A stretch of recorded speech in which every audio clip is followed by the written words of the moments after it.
We are back now with Princeton head coach Carla Berube, leading up to the second round game, Indiana and Princeton, tomorrow at 8 p.m. We'll take questions both in the room and on Zoom. If you're joining us on Zoom, please use the raise hand feature on Zoom to indicate you have a question, and we will get to you.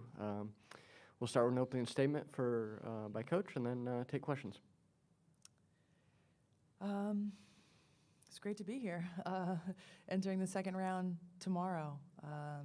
It's going to be a great challenge taking on Indiana in this great facility of theirs with, I'm sure, many fans, but it's going to be I'm sure, a really great environment. We're looking forward to this challenge. We've turned the page from last night. Really excited for that win last night, but we're not satisfied. We're ready to take on Indiana tomorrow. Just take your On this one. Questions for Coach? Yep, go ahead. So we heard you got a text from Sue Bird after the win yesterday. Who? Just kidding. So, one, what was that like? And two, did anyone else reach out at all beyond one of the greatest players of all time? Yeah, I mean, she's, part of the UConn family, so we're all pretty tight. Great ambassador for women's basketball,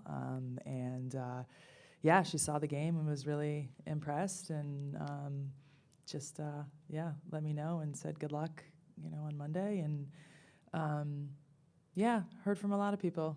It was on the Total Sports Network, so I think a lot of people were tuned in, and it was exciting to hear from a lot of people. Questions? So as you've dove into the Indiana matchup over the last day, I guess, how do you feel like your team stacks up, and what are some of the keys to that matchup going to be? Yeah, they're great. They're a very well-balanced team. They've got great inside play, coupled with some really great perimeter scorers. It's a really balanced attack. They're tough, they're aggressive, they're strong. They play very tough defense, and they're very disciplined on the offensive end as well. I think they run their offense very well. I think they're very well coached. They can put up a lot of points, but they also can, I've seen them shut some teams down too with their aggressive defense. So, it's going to be a great challenge. I think we're like a little bit different, because we don't have the size inside like they do. So we're going to have to, work with what we have, and it's been fun watching them play. It was a late night last night, getting ready for practice today. But our staff, get our players ready. We'll go back to the front row, Matt. Just speaking of the Indiana film, so Nicole Cardenio-Hillary is often regarded as one of the more peskier defensive guards on Indiana. Probably, I would assume, be matched up on Abby a little bit, or probably a lot tomorrow. I guess, how do you kind of prepare Abby for a matchup like that, do you think she's faced anyone that's quite as pesky as that in the Ivy League? Yeah, I think there's some pesky defenders. I think we've seen some really great defenses along the road. I don't think anything really phases Abby Meyer. So, she's going to have to be really strong with the basketball. Whoever is guarding her, as our whole team does.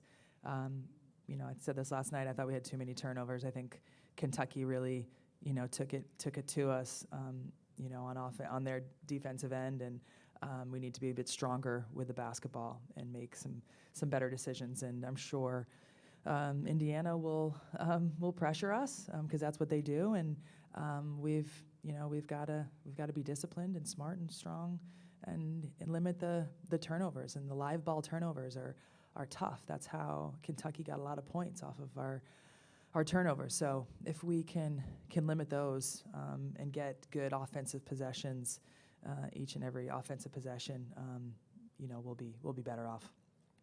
We'll go to Zoom now, and Jen. Hey, Coach, congrats again on the win. I just wanted to ask you, I know that it was a team effort defensively yesterday on Ryan Howard having such a tough afternoon, but I also know that Julia Cunningham was a huge part of that, as she's been all year. So just wanted to ask you, about Julia's defense, what makes her stand out on that end, and how have you seen her grow over the years there? Yeah, she did a great job with Howard. We were switching a lot too, so Howard saw some different matchups. But for the most part, that was Julia's matchup. She's got great length. She's got good lateral quickness, a very high basketball IQ. So she reads the player that she's guarding well. She studies up, watches tendencies, and I think. It's always a team effort, right? When you're seeing what's happening on the floor, our defense is sort of built on communication. So she's listening to what her teammates are telling her, and she's communicating well when she needs help or needs to switch. Or I think it just took Julie a little bit of time from our first year together that the commitment to the defensive end, and I think the commitment during the 2 years off. She's grown so much as a defender. She's gotten quicker. She's worked on that lateral speed, and she just puts in the work. And it's definitely, we've seen it this year, and really, really proud of her. We'll go to Steve on Zoom next. Steve, go ahead. Sorry about that. Carla, thanks for your time. Looking at Indiana, one of their top players is Grace Berger. Can you talk a little bit about her and what you will try to do to kind of take her out of the game, if anything? I think with these great scorers, you have to try to limit their touches and limit their opportunities that where they score the ball well. I mean, she is a tremendous mid-range shooter off the dribble, off the catch. She's got great handles. She's able to, just create shots for herself, but also creating shots for others. I mean, she has a ton of assists on the year. She's incredibly strong. You can see how fit she is, that she's able to absorb contact well. She gets to the rim really well, great body control. She's a tough matchup, and I think she's also very, just level-headed too. And it looks like nothing really phases her. Just a great all-around player, great rebounder, and like I said, just a really great playmaker. So it's a tough matchup. Any other questions for Coach? Yep, we'll go back here. You talked about kind of how quickly you had to start turning around and preparing, to play Indiana. But I guess has now that you've slept on it, woken up today, has that upset kind of set in at all, and all the texts and all the messages that have come through? I guess now being almost 24 hours after the fact, just kind of, what is the feeling of getting such a monumental win like that? Yeah, I think it's great for the university. It's great for the Ivy League. Really happy for my players and really proud of them. And of course, our alumni, they're so stoked about that win. And we play for them and what they built.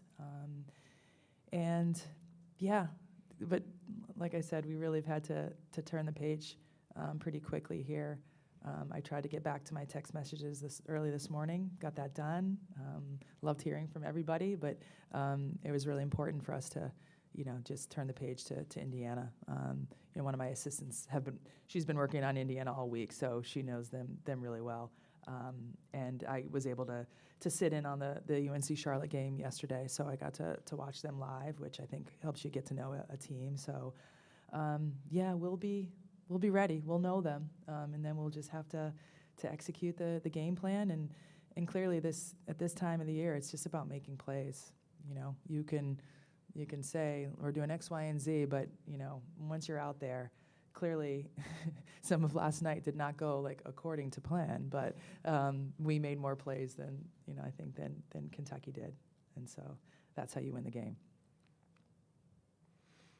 Anything else? Reminder that video of the press conference and transcripts are available on the NCAA Digital Hub. And thank you for your time, Coach. Okay.